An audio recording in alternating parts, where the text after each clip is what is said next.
ایک 100 گھر تھا مدینہ شریف میں، 100 گھر، تھوڑی آبادی ہوتی تھی تو 100 گھر بہت بڑی تعداد تھی۔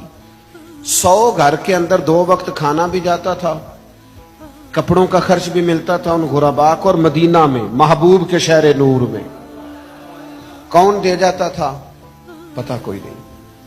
ایک نقاب پوش آتا، نام پوچھتے تو وہ ناراض ہو جاتا، پھر اچانک وہ کھانا آنا بند ہوا، سالوں آتا رہا، پھر وہ چیزیں بند ہوئی تو لوگ ایک دوسرے سے پوچھنے لگے تیرے گھر کب سے نہیں آیا؟ کہا 18 محرم سے۔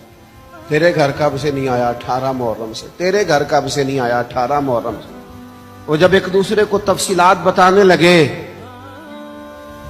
تو پھر غرباء نے مل کے کہا پتہ کرو 18 محرم کو مدینہ شہر سے کون رخصت ہوا ہے؟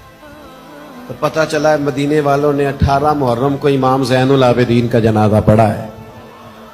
محبوب پاک صلی اللہ علیہ وسلم کی اولاد پاک کے یہ شہزادے 100 گھروں میں کھانا پہنچاتے تھے، چہرے پہ نقاب ڈال کے، اس لیے کہ تصویروں کا شوق نہیں، اخبار کی سرخیوں کا ذائقہ نہیں، فیس بک کا پیج چلانے کے شوقین نہیں۔